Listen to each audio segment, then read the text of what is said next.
You are sitting on something right now. And I know you are because honestly, we all do it. Oh, absolutely we do. Right.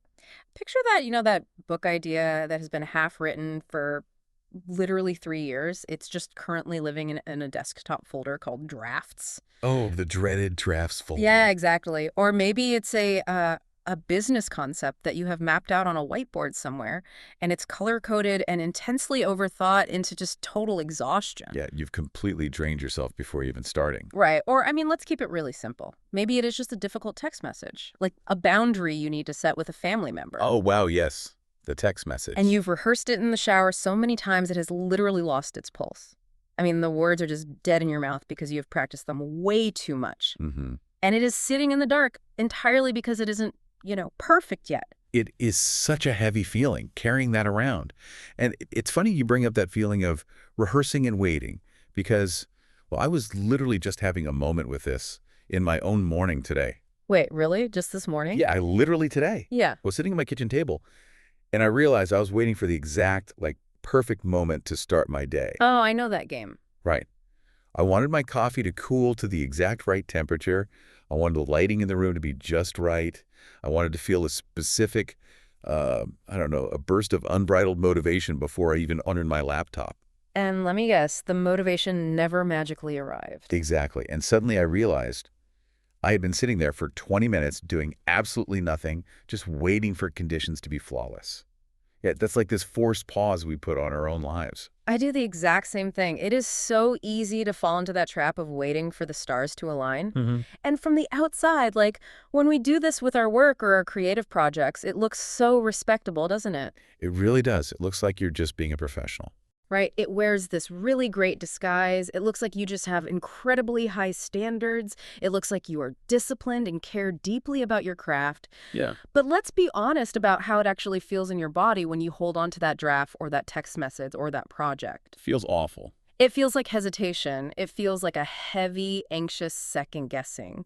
While you wait for it to be perfect, absolutely nothing moves. I mean, your life stays exactly the same. It does. And, that is exactly why we are dedicating this entire interactive deep dive today to breaking that specific pattern. I'm really excited about this one. Me too. Welcome, everyone, to Vibrations and Manifestations. I'm Jared. And I'm Alicia. The mission of our workshop today is to make the definitive, undeniable case for what we call the 80% rule. Yeah. We're going to establish a core premise that I really want you to hold on to as you listen. Let's hear it. Done, imperfect, and in motion will always, and I mean without exception, outperform perfect and invisible. Man, perfect and invisible. That is exactly what it is. Yeah.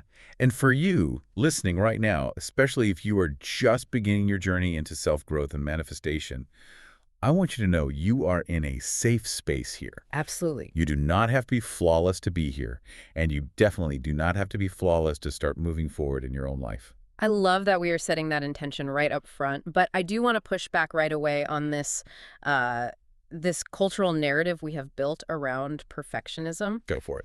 We tell ourselves that perfectionism is this noble pursuit of excellence. But I have to challenge that entirely. When I look at my own life and when I look at the people I've mentored, perfectionism is rarely about high standards. Interesting. What is it about then? It is actually just procrastination wearing a really expensive suit. Oh, wow. Right. It is a defense mechanism. I don't think perfectionism is about excellence at all. I think it is entirely about protection. Protection from what exactly? Like, what do you think we're actually guarding ourselves against when we refuse to hit send or, publish? Judgment. 100%. It is the fear of judgment. Yeah, that makes sense. It is the fear of rejection. We are terrified of that highly vulnerable moment where something real, something we made with our own hands and our own heart, finally leaves our control and meets the world. Because the world can be harsh. Exactly. Because the world might say, this isn't good enough. The world might say, who do you think you are? And so, to prevent that pain, we just decide to hide it forever. We literally become the gatekeepers of our own potential. That hits so close to home. And, it is a completely natural biological and psychological response. It really is. When you are a beginner, your instinct says, do not show anyone until it is impressive. Do not share this until it is undeniably bulletproof and safe from any possible criticism. Right. We want to build that armor. Exactly. We want to build an armor of perfection around our ideas so that no one can hurt us. But I want to anchor this in a reality check for a second. Okay. Because the most massive, world-shifting ideas in our history did not start out as polished masterpieces. They started out as vulnerable, messy experiments. That is so true. In fact, there is a philosophy from the guy who co-founded LinkedIn that illustrates this perfectly. Oh, I think I know the one you're talking about. Yeah, he has this very famous metric for launching anything into the world. He said, if you are not embarrassed by the first version of your product, you've launched too late. I want us to really sit with that word for a second. Embarrassed. It's a strong word. It is a visceral, highly uncomfortable emotion. It is the exact emotion your nervous system is trying to avoid when it pushes you toward perfectionism. Okay, but let me challenge that quote a bit because I hear it a lot in startup circles and business groups, and it always trips me up. How so? Well, why on earth would I actively want to be embarrassed? Like, if I launch a deep dive that sounds terrible, or I put out a piece of writing full of typos, don't I just alienate people? I see what you mean. Doesn't releasing garbage permanently ruin my reputation? I mean, why is shipping something embarrassing actually better than waiting until it is genuinely good? It's a brilliant question. And the distinction here is between releasing garbage and releasing something that is simply unpolished. Okay. He isn't telling you to release work you don't care about. He's pointing out that your taste level and your vision will always be higher than your current capability when you are just starting out. That is a really good point. Let's look at the reality of LinkedIn's version 1 back in, I think it was 2003. It was not the massive, robust, sleek platform you log into today. Not at all. No, it was incredibly simple. It was clunky. It was missing a ton of features. The interface was rough in ways that would make most modern creators completely freeze and refuse to hit publish. Right. But here is why that roughness was an absolute superpower, because it existed in the real world. Which means people could actually interact with it. Exactly. Because it existed, it could be used. And because real people used it, it generated real-world feedback. Yeah. People clicked things, they got confused by certain buttons, they asked for features that literally didn't exist yet. That interaction is everything. You cannot measure a theoretical concept. No, you really can't. You cannot improve a ghost that only lives in your imagination. That is the causal link right there. The friction in the real world is what creates the refinement. If we look at this purely mechanically, the real world can only interact with what is physically present.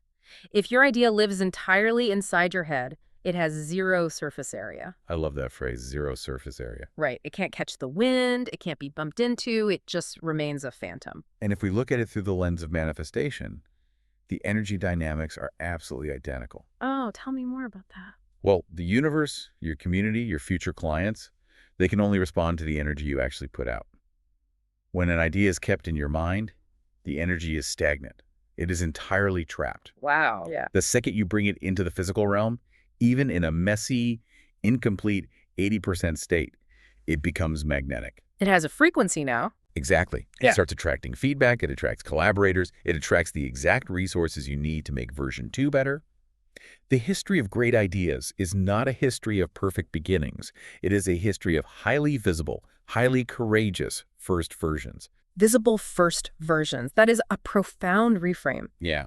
But I want to bring this down to the grind for a minute because crossing that threshold from a private, safe idea to a highly visible, imperfect first version is incredibly uncomfortable in the body. It is terrifying. And I know you have navigated this exact friction recently with your own work. Can you walk us through what that actually felt like? I would love to, honestly, because I think it is so easy for us to sit here on microphones and talk about shipping imperfect work as if it is just a clean, logical checklist. Right, like it's just a button you push. Yeah, but I want you to know that in the body, it feels like a genuine crisis. Yeah. A few years ago, I was creating my very first digital course.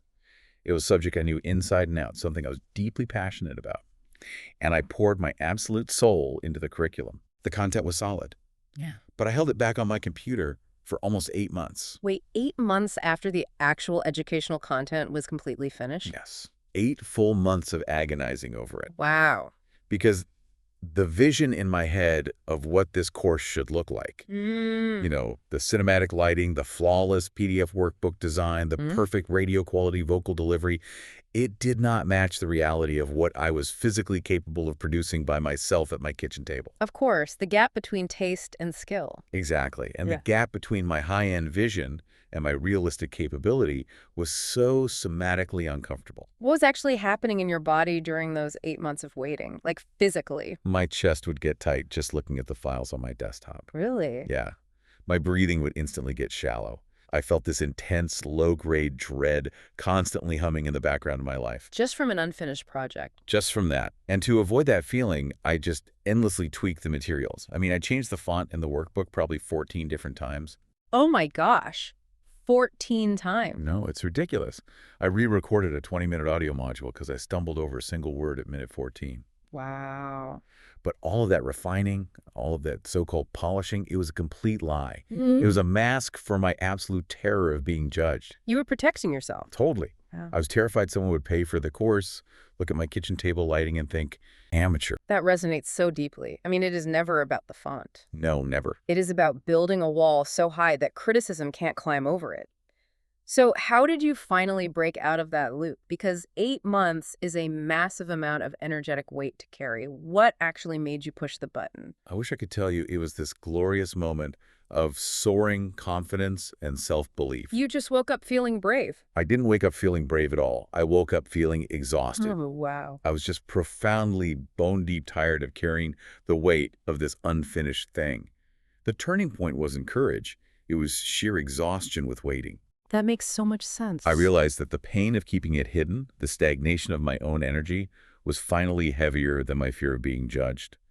So late on a Tuesday night, with my heart absolutely pounding in my throat, feeling entirely reluctant and physically uncomfortable, I clicked publish. I chose done over perfect. And what actually happened when it finally hit the real world? Did the sky fall? I mean, did the judgment arrive? The sky did not fall. In fact, what happened was the most surprising rush of momentum I have ever experienced. Really? People bought it. And more importantly, they engaged with it. And the most shocking part for me, the thing that completely shattered my perfectionism, was that the parts they resonated with the most were the exact parts I hadn't polished. Wait, really? The unpolished parts? Yes, they didn't care about the font at all. They loved the unscripted moments. They connected deeply with the raw Q&A sessions where I didn't have a perfect answer prepared. That imperfect 80% project sparked a real human response. That is incredible. And that response gave me the exact clarity I needed to build version 2. That is the vital insight for you listening right now. We constantly think we can plan our way to clarity. We really do. We sit in isolation trying to predict what the audience will want, what the market will do, how people will react. We can't. No. Action produces information. The next step on your path only becomes obvious after the first version exists in the physical world. Waiting is just a prolonged negotiation with your own fear. It really is. And the tragedy is that while you're negotiating with your fear, the people who actually need what you are creating are going without it. Yeah. Which brings us perfectly to the core framework of our workshop today, the 80% rule. Let's break this framework down because it is incredibly practical and frankly, it will save you years of wasted energy. It changed my life. So the 80% rule states that when a project, an email, a difficult conversation, or a creative endeavor is at 80% of what you originally envisioned, meaning it is clear enough, it is useful enough, and it is real enough, you must release it. Yes. You have to let it go. And this isn't just a catchy motivational phrase, by the way. It is based on a very real mathematical dynamic called the effort curve, which is tied to the Pareto principle. Oh, right. Walk us through that. I want you to think about the energy it takes to create something from scratch. Going from a blank page 0% to a really solid functional 80% takes a specific amount of energy. Right. It's hard work, yes, but it is fluid.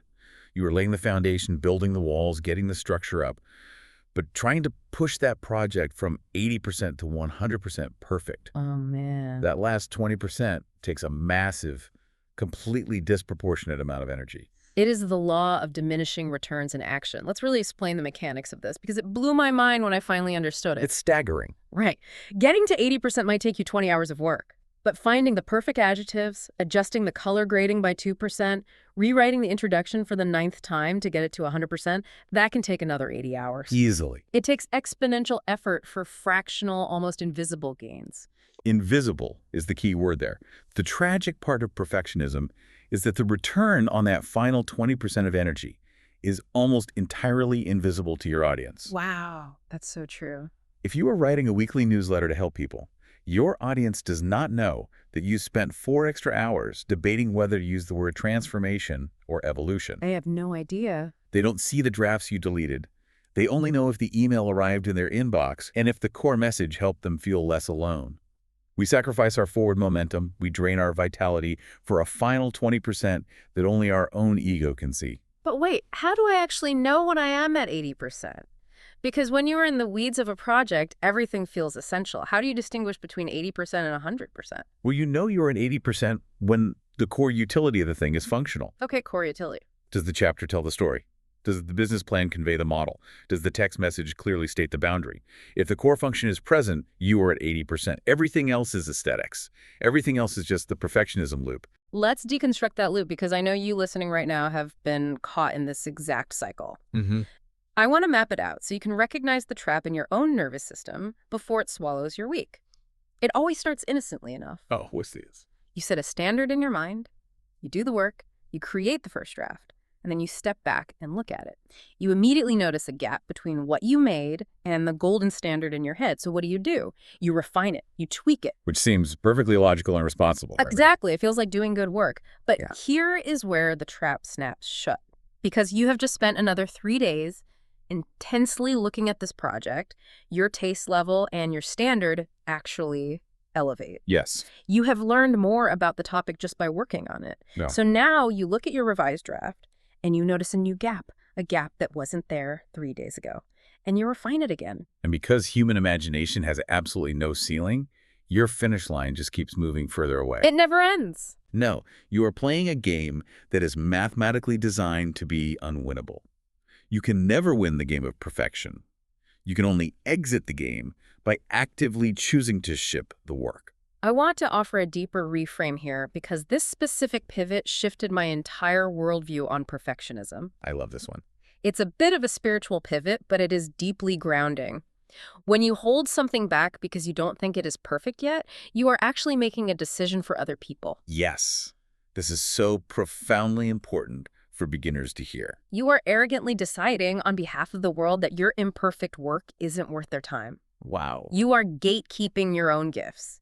You are looking at your 80% and saying, no, the audience deserves better, so I will give them nothing. That is so powerful. But you do not have the right to make that decision for them. Someone out there, maybe a beginner who is exactly where you were 2 years ago, someone who is praying for the exact insight you just wrote down, desperately needs your 80% right now. They need it today. Yes. Your 80% could be the exact lifeline that changes their week, and you are withholding it because you're worried about a formatting issue. When you look at it through that lens, perfectionism isn't just paralyzing, it is almost selfish. It really is. We hoard our gifts to protect our own ego from criticism. We prioritize our safety over our contribution.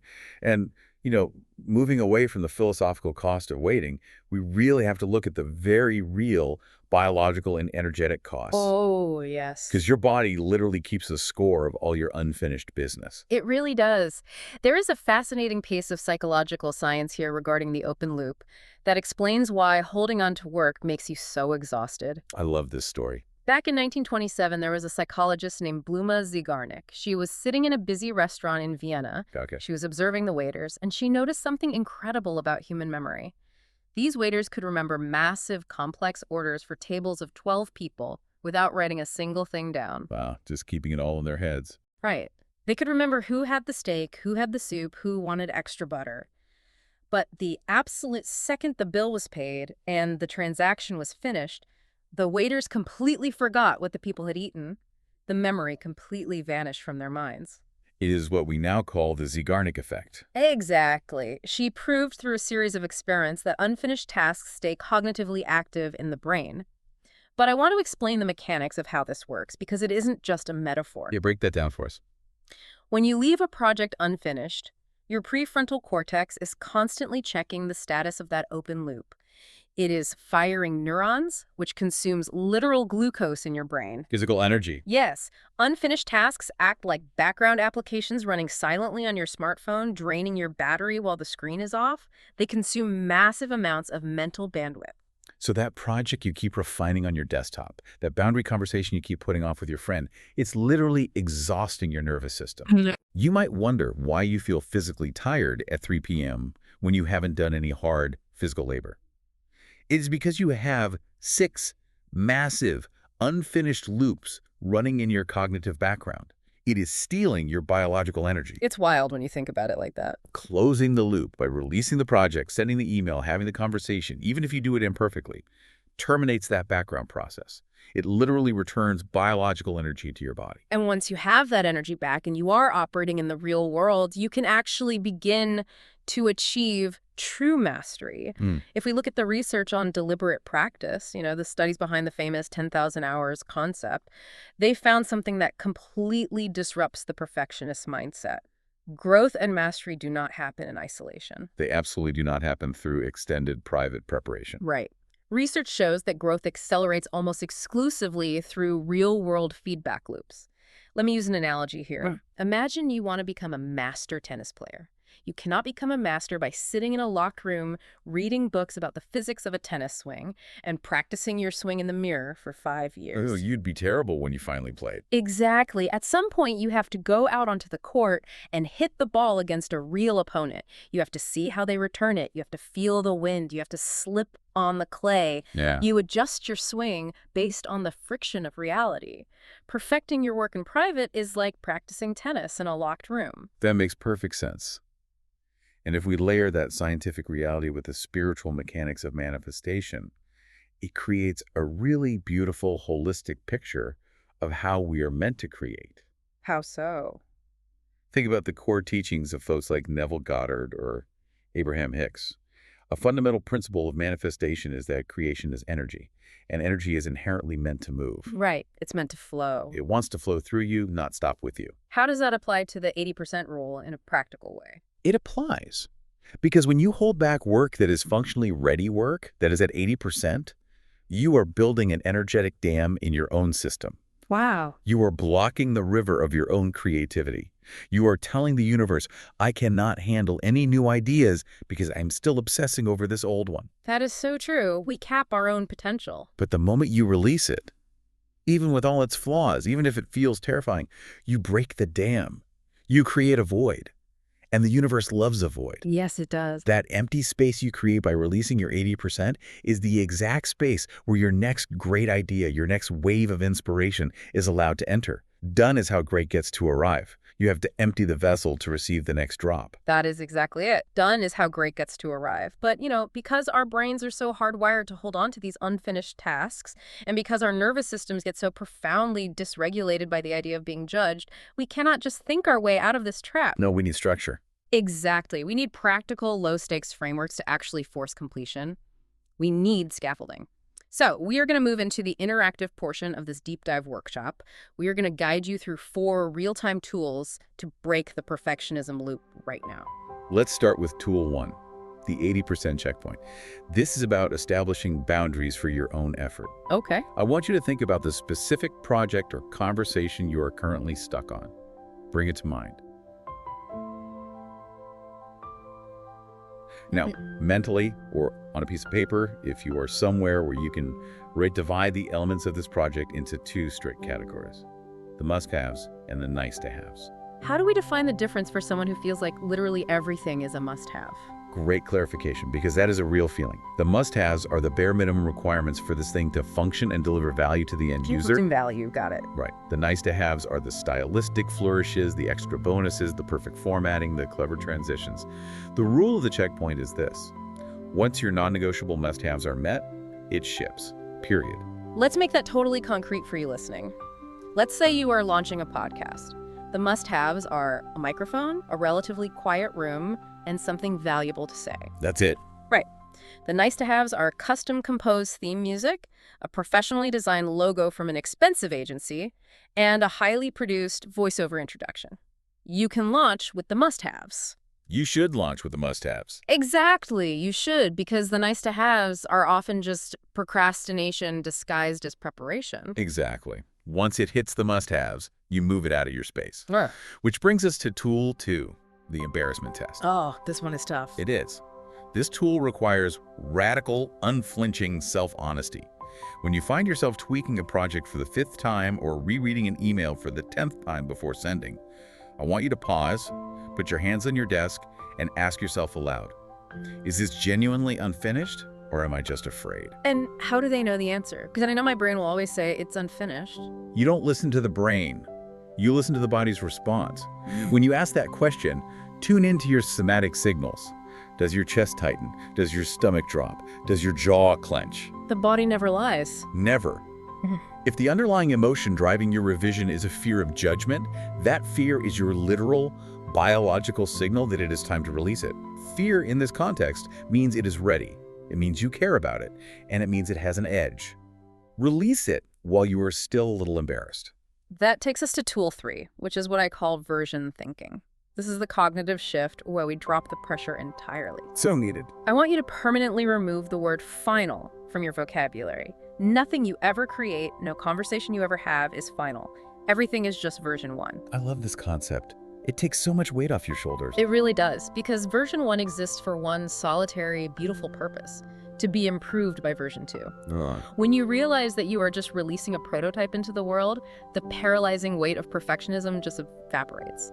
Software developers do this intuitively all the time. Oh yeah, constant updates. Right. They push an update to an app, they know it probably has some bugs, the users find the bugs, and then the developers patch it. You are allowed to patch your work in public. You are allowed to evolve out loud. You are allowed to patch your work in public. That is a quote to write on a sticky note. I might just do that myself. And finally, we have tool 4, the deadline gift. Perfectionism is a mold that thrives in the dark, isolated corners of your mind. It really does. As long as you are the only one who knows the project exists, you can delay it forever without any consequence. So you have to drag it into the sunlight.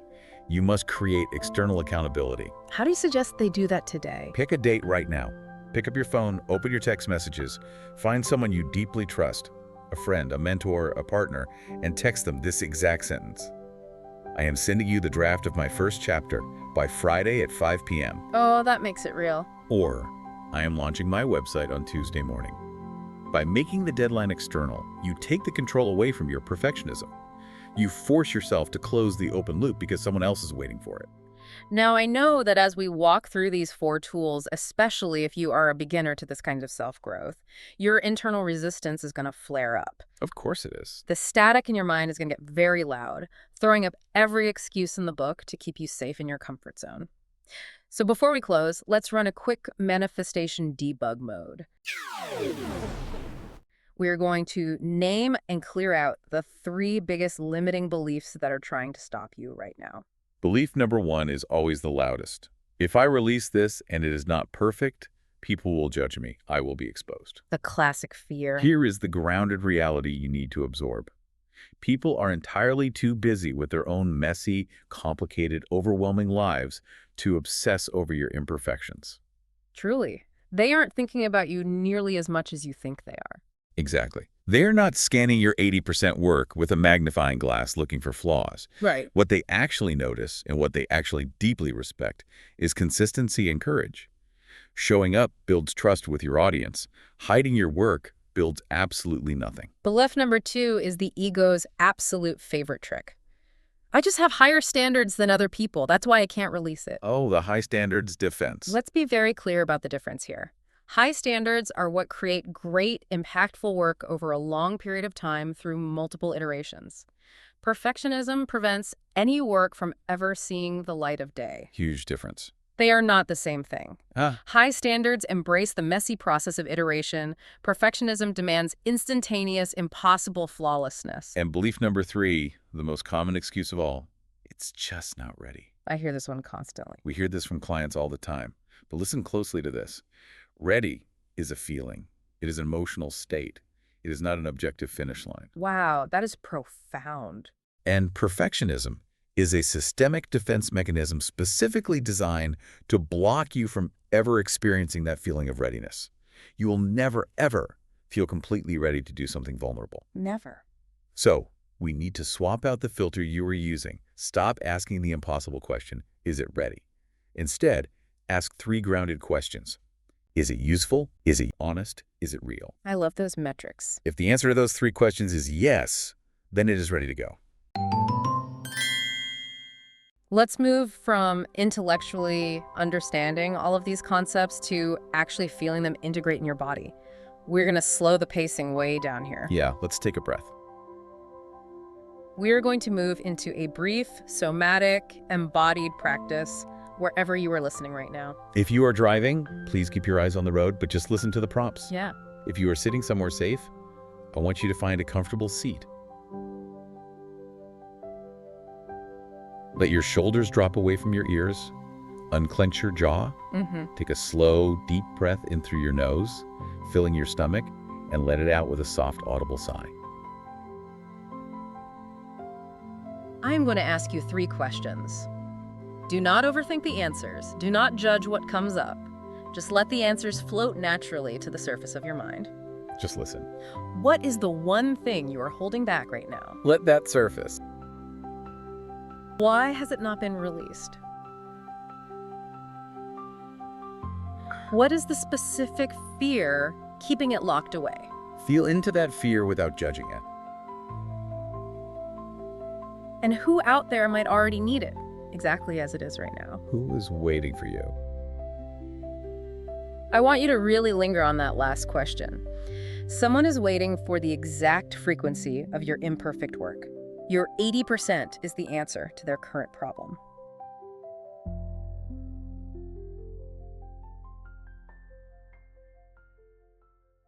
Now, if you are safely seated, gently close your eyes. Keep your breathing slow and steady.